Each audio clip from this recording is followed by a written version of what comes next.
कभी कभी दुश्मनी भी विरासत में मिलती है और यही हुआ रानी चींटी और कालू कौवे के बीच। वर्षों से चली आ रही रंजिश एक दिन तब डरावना मोड़ लेती है जब कालू कौवा मौका पाकर रानी चींटी पर हमला कर देता है। कालू कौवा अपने गिरोह के साथ रानी चींटी के बिल पर हमला करता है। रानी चींटी बहादुरी से लड़ती है लेकिन अंत में मारी जाती है। आज खत्म कर दी इस रानी की कहानी। अब कोई नहीं जो मेरे रास्ते में आए। स्वीटी चींटी दूर से सब देखती है और रोती हुई भाग जाती है। रानी चींटी की इकलौती बेटी स्वीटी अब अकेली थी। न खाना न पानी, डर, भूख और ठंड उसका पीछा नहीं छोड़ रही थी। स्वीटी चुपचाप पेड़ के खोखले में छिप जाती है और रो रही होती है।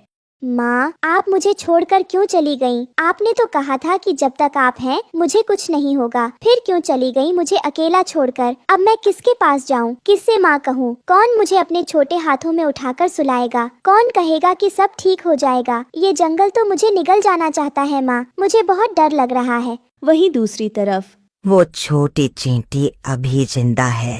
जब तक वो है मेरी जीत अधूरी है। ढूंढो उसे। कालू कौवा और उसके साथी पेड़ पेड़ पत्ते पत्ते छानते हैं, लेकिन छोटी चींटी का कोई पता नहीं चलता। कहीं वो छोटी चींटी इसी पुराने पेड़ में तो नहीं छुपी हुई। ये पेड़ तो सुनसान है, खोखला भी लगता है। मुझे शक हो रहा है कालू भैया, हो न हो वो यहीं कहीं छुपी हो सकती है। अगर वाकई वो यहीं छुपी है तो इस बार मैं उसे जिंदा नहीं छोड़ूंगा। दोनों धीरे धीरे पेड़ की खोल के पास आते हैं। कालू चोंच से हल्की ठक ठक करता है। दोनों अंदर झांकते हैं। यहाँ कोई नहीं है, ये खोली तो खाली है।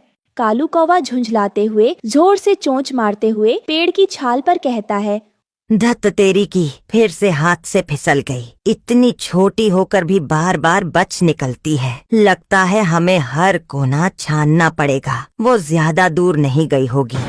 वहीं बरसात की एक रात जब सब परिंदे छुप रहे थे, रानू चिड़िया खाने की तलाश में थी। लेकिन बारिश से बचने के लिए वो भी उसी खोखले में जा पहुंची जहां स्वीटी छिपी थी और स्वीटी से अचानक टकरा जाती है। कौन हो तुम? मारोगी क्या मुझे? अरे नहीं बेटा, मैं कोई दुश्मन नहीं। तुम यहाँ इस हालत में क्यों छिपी हो? स्वीटी अपनी पूरी कहानी रो रो कर सुनाती है। रानू सुनते हुए भावुक हो जाती है। माँ को मार दिया, अब वो मुझे भी मार देगा।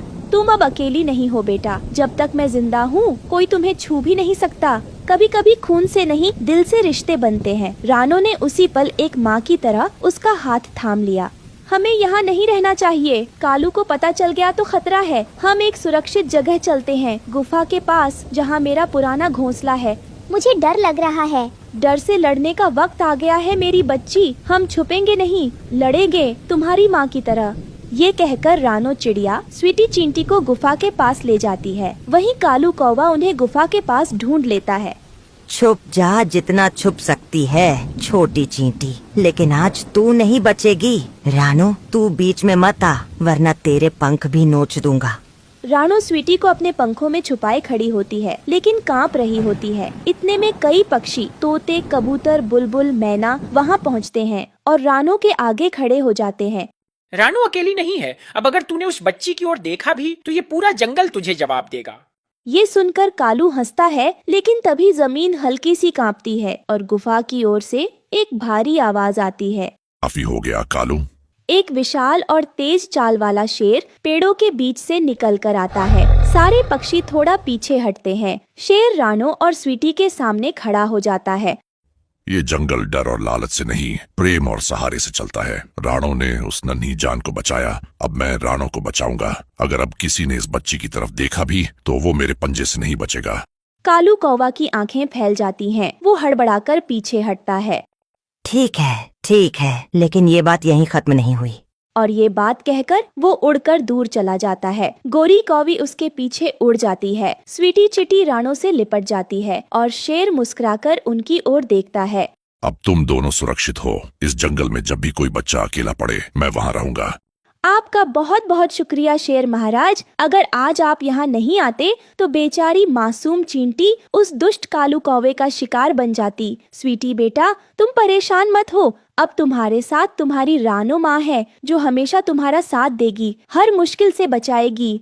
जब प्यार और हिम्मत एक साथ खड़े हो तो दुनिया की कोई भी बुराई ज्यादा देर तक टिक नहीं सकती। उस दिन रानो सिर्फ एक चिड़िया नहीं रही, वो उस जंगल की माँ बन गई।